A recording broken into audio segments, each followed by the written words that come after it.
Le quotient intellectuel et talent artistique d'Abidjan a tenu sa 4e édition. Cette initiative permet de promouvoir les valeurs culturelles auprès des jeunes. C'est aussi un cadre de travail, d'apprentissage et de divertissement. Le reportage de Patricia Kwaku, Jean-Marc Djadji. Génie en herbe, concours de danse et culinaire. Au menu de cette 4e édition du concours interuniversitaire, le quotient intellectuel et talent artistique d'Abidjan, KITA. Objectif, permettre aux jeunes de découvrir leur culture. On peut dire que le KITA est un événement qui met en valeur la culture ivoirienne. À travers le KITA, on apprend beaucoup. Voilà, il y a plusieurs faits historiques. Nous, par exemple, on n'a pas la chance de voyager. Voilà, donc à travers ça, on a des repères en fait. Le KITA, c'est un événement culturel, éducatif, à caractère public où tout le monde peut venir en tenue traditionnelle. Et pour cette édition, on a touché un peu ces étudiants d'autres universités et maintenant ça a donné encore un cachet plus crédible à cette activité, avec beaucoup plus d'immersion dans les villages et surtout avec des projets RSE qui ont touché la population où ils sont allés dans ces villages. À cette occasion, un prix est décerné à l'UNESCO pour son implication au développement de l'éducation en Côte d'Ivoire. Pour faire la promotion de l'éducation, et donc c'est deux valeurs que nous partageons. Surtout en cette année 2023, année de la jeunesse, nous ne pouvions pas être en marge de la célébration. Cette 4e édition du quotient intellectuel et talent artistique d'Abidjan, KITA, a mis en compétition 9 universités et grandes écoles. Et cela fait aujourd'hui 32 ans que le maître n'est plus de 3 décennies après. Il est encore avec nous. La fondation qui porte son nom a célébré le 32e anniversaire du décès de Amadou Hampâté-Bâ, célèbre historien, écrivain, philosophe.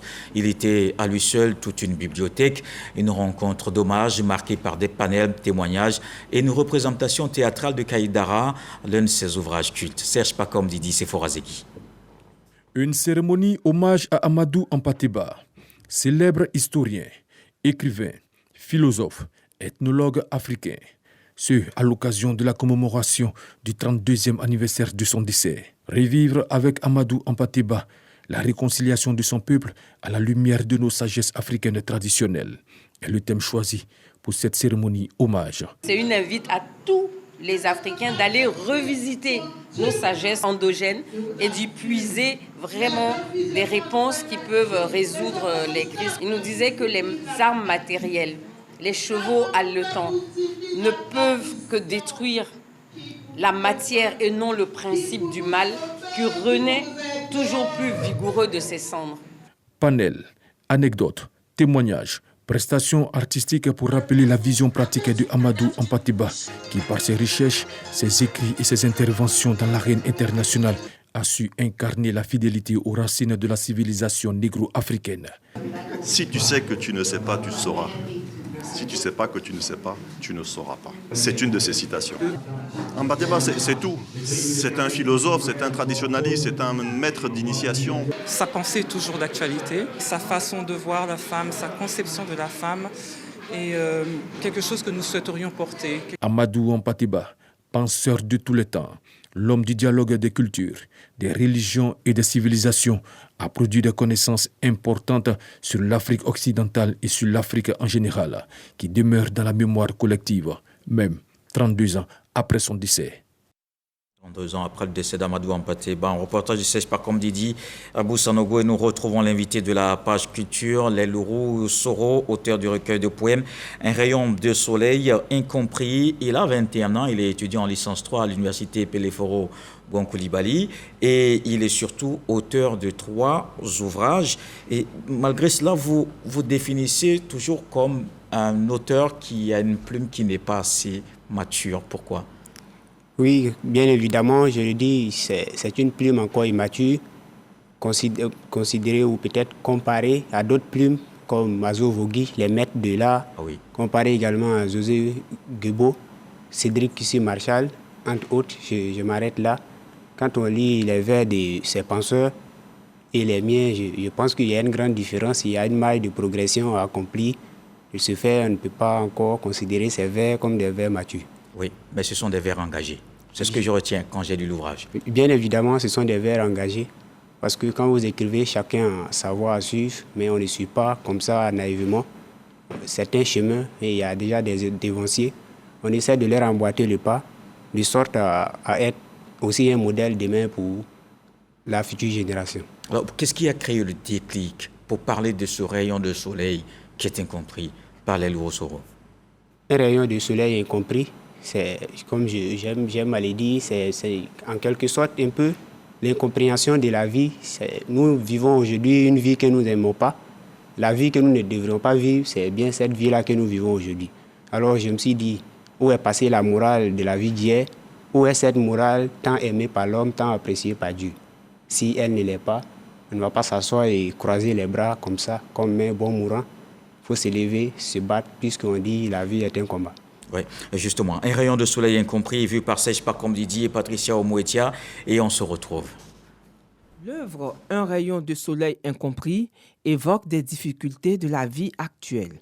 Ce recueil de poèmes de 67 pages évoque les guerres, la cherté de la vie, les attentats terroristes, autant de mots que le Louro Soro, jeune auteur de 21 ans, dénonce dans cette œuvre. Temps sec, espoir évanoui, triste regard, jour éploré, des pleurs, terre ruinée sont entre autres les titres des poèmes contenus dans cette œuvre. L'auteur est un étudiant de licence en lettres modernes à l'université Félix Houphouët-Boigny. L'amour du prochain, le pardon, la tolérance, la solidarité sont les valeurs que prône le Louro Soro, qui est à sa deuxième œuvre littéraire. Juste pour préciser qu'il est étudiant à l'université Pléfrogon Koulibaly de Korogo. 3 recueils de poèmes à l'actif, 3 ouvrages donc. Avec ce dernier, Rayon de soleil incompris, il y a eu avant cela Soleil affamé, il y a eu Sanglots d'été. Et je constate que Soleil est toujours présent, même dans Sanglots d'été. Cela ramène à la question du soleil pendant cette période de l'année. Pourquoi soleil tout le temps? Vous savez, dans la vie, quand on se lève, que ce soit en Afrique, en Europe, en Asie, partout, dans tout le monde, tous les continents, je pense qu'il n'y a nulle part où le soleil ne brille. Partout, il y a le soleil, partout, il y a homme. Et pour moi, chaque homme représente un rayon, ce titre d'ailleurs. Et partout, il y a vie humaine, il y a souffrance. Et la souffrance étant commune à chacun de nous, je me suis dit quel élément prendre pour représenter cette souffrance commune qui nous engage tous, qui est une affaire de tous.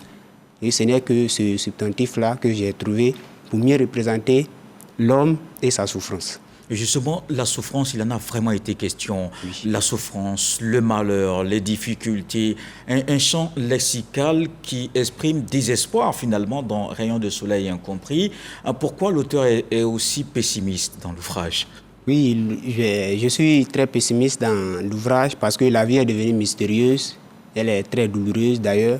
On ne peut vraiment se permettre de vivre les bras croisés et se dire qu'il n'y a rien. Si on se dit, c'est vraiment se mentir à soi-même, ce qui est vraiment très dangereux pour notre vie.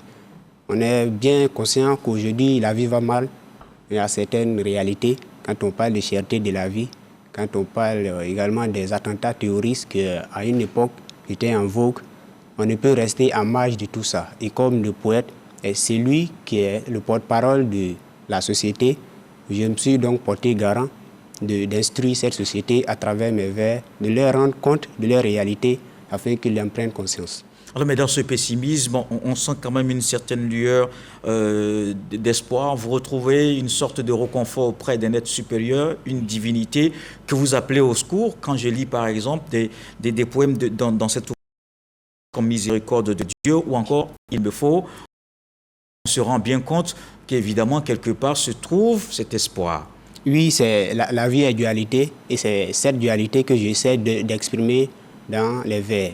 On ne peut pas se permettre de pleurer tout le temps. Vous savez, on dit partout, là où il y a la vie, il y a de l'espoir. Et on ne peut oublier l'espoir qui est là. Malgré nos souffrances, pour ne pas dire notre douleur, il faut quand même garder un peu d'optimisme à l'égard de la vie. Je pense que si nous le voulons, nous pouvons encore rattraper ce qui est perdu. Justement, dans l'un de vos vers qui montre bien ce chant d'espoir que vous essayez de nous ramener dans le poème, par exemple, Miséricorde de Dieu, je cite le deuxième vers, « Aux délices amères des doux fruits ». Il y a là 5 mots ou 6 mots dans ce vers, mais il n'y a qu'un seul mot finalement qui exprime la souffrance et les autres l'espoir. Oui. Oui. Aux délices amères des doux fruits, je le dis pour signifier, quand je parle de délices, c'est en quelque sorte les instants de joie qu'on peut avoir. C'est ces moments-là qu'on pourrait partager en gardant le sourire. Mais quand je viens parler d'amer, c'est cette réalité-là que nous n'avons pas tous, cette réalité qu'on pourrait avoir chez l'un ou chez l'autre. Cédric aussi nous disait... L'expression de la dualité dont vous parlez. L'expression de la dualité. Mais quel est le poème qui vous a particulièrement vous-même marqué? Il y en a 47, mais quel est le poème qui vous a marqué? C'est le poème à la page 46, allons-y là-bas. Parce que dans ce texte, vraiment, je sens vraiment le monde et je me sens moi-même, puisque je ne vis pas en marge de la société, il faut le noter. Est-ce qu'on peut aller à la page 46 justement et nous dire quelques vers de ce poème? Oui, je commence le texte par dire, par-dessus notre horizon de sanglots, par-dessus la lune incomprise d'eux, sur la montagne où l'on s'est pris d'amour pour l'amour, d'amour pour le prochain, au lac où l'on s'est pris d'amour de vivre, loin de cette jungle somme de malheur, de haine, des armes, de pleurs, loin de cette jungle de malheur et de pleurs. Allons-y vivre pour le salut de notre âme. On termine toujours avec de l'espoir. Mais aujourd'hui, je rappelle que cet ouvrage, et même les autres aussi, n'ont pas été produits en Côte d'Ivoire, au Bénin. Pourquoi? On n'a pas eu confiance en un esprit aussi brillant ici? Bon, ce n'est pas une question de confiance. Je pense que c'est une question un peu financière. En Côte d'Ivoire, j'aime à le dire, c'est vraiment mon pays et j'ai toujours rêvé d'éditer en Côte d'Ivoire.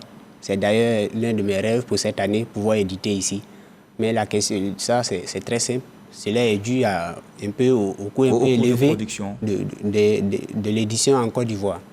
C'est peut-être aussi l'occasion pour vous de lancer un appel à soutenir les jeunes pousses comme vous? Oui, bien évidemment. J'aimerais vraiment dire aux différents éditeurs de mon pays d'aider les jeunes écrivains à atteindre leurs rêves. Pourquoi pas au ministère également, de nous apporter un coup de pouce afin que nous puissions atteindre nos rêves. Merci. Et surtout, l'un de vos rêves le plus important, c'est que vous visez le doctorat et spécialiste de poésie. Et nous vous le souhaitons. Très bonne chance. Merci, Leluru Soro, Un rayon de soleil incompris. 3e ouvrage. Très bonne suite de carrière d'écrivain et surtout de spécialiste de la poésie en Côte d'Ivoire. Merci. L'invité de la page culture pour ce soir, c'est terminé. Merci de nous avoir suivis. Retour de l'actualité, 23h. Ce soir, le sage nous apprend qu'un oiseau ne change pas ses plumes parce que le temps est mauvais. Dieu le voulant, on se retrouve demain.